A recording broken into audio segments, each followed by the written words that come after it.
Hoy precisamente nos acompaña Roberto Denis, fundador del medio Armando.info. Nos acompaña para explicar qué dice realmente el fallo y por qué este caso sigue teniendo impacto político y judicial a nivel internacional. Roberto, buena tarde, bienvenido. Hola, buenas tardes, un gusto como siempre. La justicia italiana ha impuesto penas de cárcel a Alex Saab y su esposa. ¿Cuáles son tus primeras impresiones de este caso? El caso de Alex Saab en Italia y su esposa Camila Fabri se remonta a 2020. Fue en 2020 cuando el caso empezó. Y digamos, en los últimos días lo que hemos visto es que ya trascendió públicamente que ellos llegan a un acuerdo con la Fiscalía italiana para que el juicio no, digamos, no siga adelante, ¿no? Además que ellos permanecen en Venezuela, al menos hasta ahora. Y en ese acuerdo es una suerte de acuerdo de culpabilidad que establece penas de prisión en el caso de Alex Saab de 1 año y 2 meses y en el caso de Camila Fabri de 1 año y 7 meses, además del pago de una suma importante económica que ronda los 10 millones de euros. Eso por dinero que ya había sido incautado en cuentas bancarias y otros, digamos, otros activos, así como probablemente un nuevo desembolso, pero en total, digamos, suman alrededor de 10 millones de euros si uno ve el documento. Eso fue una sentencia, esa sentencia tiene fecha de 31 de octubre, lo que quiere decir que ellos desde mediados del año pasado empezaron digamos, esta suerte de acuerdo, negociación con las autoridades italianas. Y hay que también decir que, digamos, esto apenas es parte de una fotografía digamos, de todas las cosas que ha hecho Alex Saab, ¿no? Porque, digamos, la justicia italiana está judicializando algo que pasó, digamos, por la jurisdicción italiana. Me refiero a movimientos financieros, económicos o propiedades, como era la propiedad de un apartamento valorado en 5 millones de euros. Pero, digamos, no es toda la gran foto digamos, de toda esa red transnacional que construyó Alex Saab para movilizar fondos de Venezuela. Claro, y la narrativa de Saab y su esposa es otra. Hablan de inocencia ahora, Roberto. Quisiera que nos ampliaras el mecanismo con el que se llevó a cabo el proceso judicial de Alex Saab en Italia. Tiene el nombre de patellamiento. ¿Qué implica en este caso específico? Sí, no, a ver, obviamente Alex Saab y su esposa no van a decir, digamos, otra cosa. De hecho, si uno ve, es muy curioso porque ellos mostraban ayer un documento que apenas es un documento parcial de todos los documentos que hay relacionados con el caso, que ese documento lo que confirma es que ellos hicieron un acuerdo bajo esa figura que tú dices, del artículo 444, creo, del Código Penal italiano. Entonces, digamos, ese documento lo único que dice es eso. Cuando uno ve la sentencia del caso, ahí está el detalle, ¿no? En qué consistió, digamos, como hubo el acuerdo, en qué consistió entonces las penas, digamos, acordadas. Digamos, esto lo sabe muy bien Alex Saab y lo sabe su esposa porque el que negoció esto fue el abogado de ellos, el que los estaba representando en el caso en Italia, ¿no? Pero exacto, digamos, a mí lo que me genera, digamos, me llama la atención es que, digamos, algo que es tan evidente, que es como la sentencia de un caso judicial que tarde o temprano los periodistas podemos conseguir, etcétera, y que aún así, digamos, mientan tan abiertamente. Bueno, si esto lo hacen con algo tan blanco y negro como una sentencia judicial, imaginémonos qué ha pasado con la administración de los fondos y el dinero que han tenido todos estos años gracias al poder que le dio Nicolás Maduro y Cilia Flores. Pero como digo, en efecto, eso está en blanco y negro en la sentencia. Ahora, ¿cómo se va a ejecutar eso? No, yo creo que la sentencia no lo dice y no lo sabemos todavía.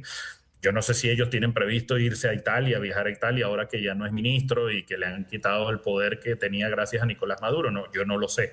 Pero lo que está escrito en la sentencia de 17 páginas del 31 de octubre es muy claro.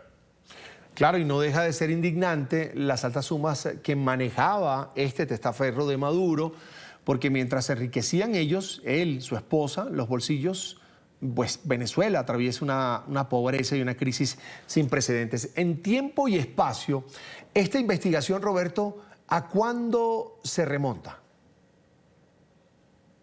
Sí, la investigación, como te dije antes, se remonta al año 2020. Este es el momento, hay que recordar, probablemente 2000, desde entre 2018 y 2020, cuando buena parte de, digamos, de cuerpos de investigación de distintos países, en distintas jurisdicciones, estaban, digamos, poniendo los ojos sobre la figura de Alex Saab porque era demasiado el dinero que estaba moviendo por el sistema financiero global, ¿no? Si tú ves la red que construida por Alex Saab, esto empezaba en Panamá, Hong Kong, Antigua y Barbados, eh, eh, pero después siguió para Turquía, el Principado de Liechtenstein, Emiratos Árabes, digamos, esto no tiene fin, ¿no? Entonces, esto de Italia surge en el marco de ese intercambio de información que se dan las autoridades de distintos países y surge en el intercambio de información con los Estados Unidos. Varias de las empresas involucradas en el negocio de los CLAP, por lo menos hay una llamada Mulberry Proje Yatirim, registrada en Turquía, pero también configura en otras jurisdicciones, estaba mencionada explícitamente en el caso de la acusación que tenían ahí en Italia. Pero como te decía antes, es apenas una foto parcial. Por ejemplo, en Estados Unidos hay un indictment, una acusación también relacionada con el tema de los CLAP, que se hizo pública pocos días después de que a él lo extraditaron en 2021 de Cabo Verde a los Estados Unidos, y ahí se habla de lavado de dinero de 1.600 millones de dólares. Aquí, como te digo, el monto, la cuantía es menor porque nada más involucra la trazabilidad, digamos que en determinado momento autoridades financieras italianas pudieron ver y son transacciones que llaman a sospecha y incautan el dinero, incautan los bienes hasta que haya una resolución en el juicio. Pero como te digo, esto apenas es una foto muy pequeña. Si uno ve, además, el tema de Alex Saab no solo fue el negocio de los clubs. El negocio de los clubs fue, digamos, un gran negocio, pero además un negocio con un componente, digamos, si se quiere, criminal, que era comprar deliberadamente productos de la peor calidad posible para vendérselos a los más pobres cuando más lo necesitaban. Pero Alex Saab ha comercializado petróleo venezolano. Sin que rinda cuentas. Alex Saab ha comercializado oro venezolano sin que rinda ningún tipo de cuentas. Y cuando llega a Venezuela al comienzo fue para la construcción de casas, con una empresa llamada Fondo Global de Construcción, que a día de hoy parte de esas casas, de esos apartamentos de interés social que debían construirse, no se han terminado, no se han construido a día de hoy, más de 10 años después. Entonces, digamos, esto no hay, muchos de estos negocios, no ha habido manera de auditarlo porque en Venezuela, que es donde se deben investigar, no se han investigado. Entonces, las autoridades de determinados países empezaron a darse cuenta de que había algo raro cuando empiezan a ver las cuantiosas sumas de dinero que involucraban todos estos negocios. Pero además hay algo adicional. El fiscal que lo acusa en Estados Unidos, que lo acusó en 2019, Michael Nadler, él ha declarado públicamente que Alex Saab en determinado momento, cuando estuvo hablando con las autoridades de Estados Unidos para tratar de evitar la acusación y todo esto, eh, Alex Saab les confesó que por cada dólar que él obtenía en contratos, la mitad se iba para la familia de Nicolás Maduro y Cilia Flores. Entonces aquí estamos hablando de unas redes, digamos, que después convierten el dinero en criptomonedas o compran bienes inmuebles en los Emiratos Árabes. O sea, esto es una trama interminable y lo que estábamos viendo de Italia era algo muy puntual porque en determinado momento ellos hicieron uso del sistema financiero italiano y compraron bienes inmuebles como un apartamento valorado en 5 millones de euros allí en Roma. Una trama muy, pero muy mafiosa. Roberto, ya que mencionaste el indictment de Saab en Estados Unidos, ¿cómo afecta este cierre del proceso en Italia a los otros casos pendientes de Saab en otros países? Sí, bueno, a ver, hay que recordar que Alex Saab, digamos, cuando regresa a Venezuela en diciembre del 2023, regresa porque la administración Biden en ese momento estaba negociando con Nicolás Maduro y a él le dan un indulto presidencial, un perdón presidencial, para hacer el canje entre Alex Saab por 10 ciudadanos americanos que estaban presos en Venezuela.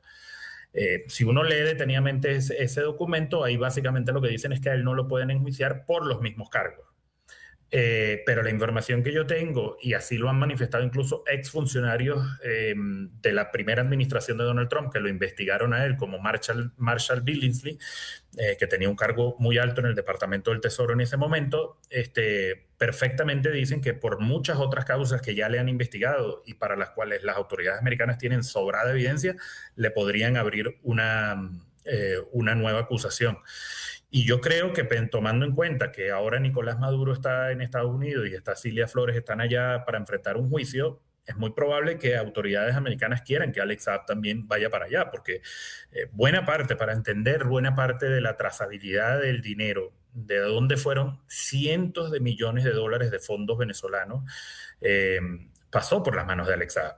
Y buena parte del dinero que se cree y que las autoridades americanas sospechan tiene la familia Maduro Flores, pasó por las manos de Alex Saab. Entonces, digamos, yo creo que es muy factible que en determinado momento veamos que se hace público una nueva acusación contra Alex Saab. Como te digo, ya hay un indictment de octubre de 2021 que en ese momento no mencionaba a Alex Saab por un tema, digamos, jurídico, y es que como él estaba enfrentando el otro juicio todavía en Estados Unidos, digamos, y había sido extraditado por ese cargo, a él, mientras no terminara aquel caso, no se le podía abrir formalmente otro. Entonces, perfectamente a él ya lo pueden relacionar con ese caso, entre otros de los casos posibles. Fíjate, para finalizar, hace un par de días fue destituido Saab de todos los cargos que ocupaba en el régimen de Venezuela. Esta actualización en los casos contra Alex Saab llega además en un momento muy desfavorable para él. No es lo mismo Saab con Maduro en Miraflores, de hecho lo sacaron de una cárcel de Estados Unidos, que con Maduro ahora en una prisión de Nueva York. ¿Todos los caminos, te pregunto, conducen a Estados Unidos, Roberto? No lo sé, y digamos, no me gusta, digamos, especular. Lo que sí te puedo decir es que, en efecto, como bien dices, Delcy Rodríguez, digamos, no esperó ni 2 semanas que tiene en el cargo como presidenta encargada para sacar sacar a Alex Saab del Ministerio de Industria y además de otro cargo, que era presidente de una oficina llamada Centro Internacional de Inversiones Productivas, que también era un cargo importante en materia económica. Él ya no está en ninguno de los dos cargos, y la información que yo he tenido desde hace mucho tiempo es que la relación de Delcy Rodríguez no es buena con Alex Saab. Y esto es así, digamos. Decir Alex Saab es decir Nicolás Maduro. O sea, todo el poder que este señor acumuló en Venezuela fue por decisión exclusiva de Nicolás Maduro. Todo ese relato que inventaron en su momento cuando fue detenido en Cabo Verde en junio del 2020 para tratar de evitar en ese momento la extradición a los Estados Unidos, de decir que era un diplomático venezolano, todo eso, digamos, es decisión de Nicolás Maduro y Cilia Flores. Fueron ellos quienes le abrieron la puerta de estos grandísimos negocios en Venezuela. Negocios, por cierto, donde Alex Saab no tenía ninguna experiencia, ¿no? Porque, digamos, si uno ve la trayectoria empresarial que él tenía en Barranquilla, en Colombia, no tenía que ver con la construcción de casas, no tenía que ver con la importación masiva de alimentos, mucho menos con la comercialización de petróleo o de oro, ¿no? Entonces, digamos, estos son indicios que a cualquier, digamos, órgano de investigación o cualquier, digamos, sistema judicial les llama sospecha, ¿no? Porque siempre, digamos, todos los negocios al Nicolás Maduro, incluso mientras Venezuela vivía la peor de sus crisis económicas, los delegaba en este señor, ¿no? Eso es algo que obviamente que tristemente donde único no se ha investigado es en Venezuela, porque si hay un país donde esto ha debido investigarse es en Venezuela, pero obviamente el fiscal está al servicio del sistema político, no se atreve a investigarlo. Hay que recordar que fue la exfiscal del régimen chavista, Luis Ortega Díaz, quien dijo que Alex Saab era el testaferro de Nicolás Maduro. O sea, esa famosa etiqueta que le pusieron viene de la exfiscal del régimen chavista, pero como digo, esto en Venezuela no se investiga, y lo que hemos podido hacer como periodistas, bueno, apenas, yo siempre digo, esto es una pequeña parte de la fotografía. Aquí hay muchas cosas que no sabemos, y lo mismo pasa en todos estos casos que se han ido llevando en distintas jurisdicciones, que después la estrategia legal siempre es la misma. Primero, además, contratan probablemente los abogados más caros posibles, que son los encargados digamos, en negociar en todos estos sitios. O terminan negociando con las autoridades o terminan dilatando el caso como hicieron en Estados Unidos, alegando esta supuesta condición de diplomático para, digamos, así salirse y tratar de evitar enfrentar la justicia. El caso incluso que lleva en Colombia por la empresa Chatex, que es una empresa familiar, de origen familiar de Barranquilla, que nada tenía que ver con los negocios en Venezuela. Uno ve la sentencia que hubo este año, donde esa sentencia lo absuelve a él, y rápidamente han salido, digamos, todas las irregularidades que hubo en el caso, ¿no? Y aparentemente la Fiscalía colombiana va a apelar, ¿no? Entonces, digamos, esto hace un proceder y forma parte digamos, de su marco de actuación, pero bueno, Está abierto la posibilidad de que en Estados Unidos quizás le vuelvan a abrir una acusación formal.